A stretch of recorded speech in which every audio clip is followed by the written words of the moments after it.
ওযু করে সিজদায় লুটিয়ে পড়ে চোখের পানি ছেড়ে আল্লাহরে পাপের স্বীকৃতি দেন। আল্লাহ, এমন কোন জুলুম নাই, গুনাহ নাই আমি করি নাই, সগীরা কবিরা, জেনে না জেনে, ইচ্ছায় অনিচ্ছায়, শিরকি বেদাতি সব গুনাহ করেছি। আল্লাহ, আকাশের নিচে জমিনের উপরে আমার চেয়ে বড় গুনাহগার আর কেউ নাই। চোখের পানি ছেড়ে আল্লাহরে বলেন, আল্লাহ, আমি ছাড়া তোমার গোলামের অভাব নাই, তুমি ছাড়া আমার দ্বিতীয় কোনো রব নাই, তুমি ছাড়া তো কেউ আমার গুনাহ ক্ষমা করার নাই, তুমি আমার রব, তুমি আমার সব। বলতে পারবেন? এই তাকরীর আমার পটুয়াখালীর ভাইয়া, এই স্বীকৃতিটা দেখতে আল্লাহ বড্ড ভালোবাসে, কারণ আমরা সবাই গুনাহগার। আমরা সবাই কি? বিশ্বনবী বলেন, কুল্লুকুম খাত্তাউন, বানি আদম, তোমরা সবাই পাপী। সবাই কি? সবাই পাপী। আমরা সবাই পাপী। আপন পাপের বাটখারা দিয়ে অন্যের পাপ মাপি। আমরা যে পাপী এটা ভাবতে মনে চায় না কারো, খালি অন্যের পাপ দেখি আমরা। এটা ভুল। ওর এই পাপ, ও পাপী, ও জালেম, ও জাহান্নামী, এরকম একটা টেন্ডেন্সি। আমার যে কি হালাত এটার খেয়াল নাই। খেয়াল করতে হবে যে আমি সবচেয়ে বড় পাপী, ঠিক কিনা বলেন? পাপ করি নাই এমন কেউ আছি? হ্যাঁ, আছি। কেউ না জানলেও জানে কে আমার পাপের ঘটনা? পৃথিবী না জানুক আমি তো জানি, আমি কি পাপ করেছি। হায় ও আমার কলিজার টুকরা ভাইয়েরা, মাথাটাকে নিচু করে জীবনের সব গুনার ফিরিস্তিগুলো একটা একটা করে স্বীকার করে আল্লাহরে বলেন, আল্লাহ, আমি পাপী। আল্লাহ, আমার চেয়ে বড় পাপী এই দুনিয়াতে কেউ নাই। আকাশের নিচে জমিনের উপরে আমার চেয়ে বড় পাপী কেউ নাই। একটা একটা করে আল্লাহ স্বীকার করি আমি পাপী। সব পাপের স্বীকৃতি দিলাম। পৃথিবী না জানুক আমি তো জানি, আমি কি পাপ করেছি। হায় আমার পাপের করলে বিচার, বাঁচার আমার নাই উপায়।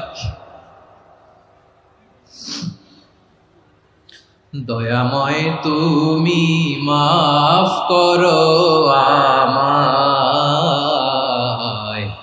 মাফ করো আমায়। আল্লাহ তাআলা যদি দয়া করে আমাদেরকে মাফ না করে, আমাদের বাঁচার কোনো উপায় নাই। আপনি কি ভেবেছেন আপনার নামাজ দিয়ে আপনি জান্নাতে যাবেন?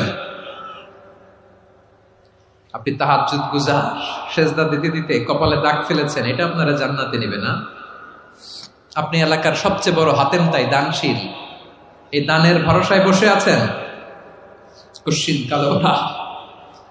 আমাদের নামাজ, আমাদের রোজা, আমাদের ইবাদত, এগুলোকে মিজানের পাল্লায় উঠালে কোনো ওজনই হবে না। তবে আমাদের একটা কৌশল জানা আছে, আমরা আল্লাহর রহমতের ভিখারি। আমরা সেদিন আগেই গুনার স্বীকৃতি দিয়ে দেব। আমরা বলবো, আল্লাহ, তুমি প্রশ্ন করার আগে তোমার একটা কথা বলি, আমারে কিছু জিজ্ঞেস করো না, আমি সব করেছি। এমন কোন পাপ নাই যে পাপ আমারে দিয়ে হয় নাই। তোমার রহমত দিয়ে তুমি জান্নাতে পাঠাবা, তোমার দয়ায় জান্নাতে যেতে চাই, আমল দিয়ে না। পারবেন বলতে? কিয়ামতের দিন আমরা বলবো, আল্লাহ, আমার আমল দিয়ে জান্নাত চাই না, আমি তোমার দয়া দিয়ে জান্নাত চাই। তোমার দয়া ছাড়া আমার কোনো উপায় নাই। কারণ আল্লাহ যদি বিচার করে, বাঁচার কারো উপায় নাই। আল্লাহ যদি বলে ফেলেন তুই এটা করলি কেন, ওখানে গেলি কেন, কোরআনে 1000 বার নিষেধ করলাম তারপরেও এই পাপে জড়ালি কেন, এরকম প্রশ্ন ছুড়ে দিলে আমার উত্তর আছে? বাঁচার কোনো উপায় আছে?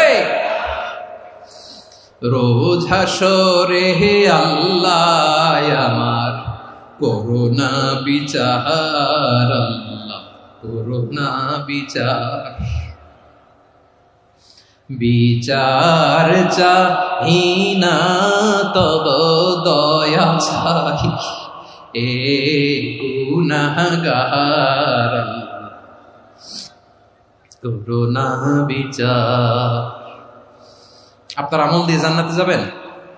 কি দিয়ে যাবেন? আল্লাহর দয়া দিয়ে। আল্লাহর রহম আর দয়া ছাড়া কেউ জান্নাতের চেহারাও দেখতে পাবে না। চাইবো একজন সত্তার কাছে, আওয়াজ করে বলুন তিনি কে? একজন সত্তার কাছে চাইবে, বিশ্বনবী ওনার চাচাতো ভাই আব্দুল্লাহ ইবনে আব্বাস রাদিয়াল্লাহু তাআলা আনহুকে বললেন, ইয়া আব্দুল্লাহ ইবনে আব্বাস, হে আব্দুল্লাহ ইবনে আব্বাস, ইযা সাআলতা ফাসআলিল্লাহ, যখন চাইবে আল্লাহর কাছে যাও। ও আব্দুল্লাহ, যখন চাইবা আল্লাহর কাছে চাও। ওয়া ইযা ইসতাআনতা ফাসতাইন বিল্লাহ, যখন সাহায্য চাইবা আল্লাহর কাছে ফরিয়াদ করো। জেনে রেখো ও আব্দুল্লাহ, ওয়া'লাম আন্নাল উম্মাতা লাউ ইজতামাআত আলা আন ইয়ানফাউকা বিশাইইন লাম ইয়ানফাউকা ইল্লা বিশাইইন ক্বাদ কাতাবাহু আল্লাহু লাক। ও আব্দুল্লাহ, জেনে রেখো, মনে রেখো, গোটা বিশ্বের সবাই মিলে যদি তোমার উপকার করতে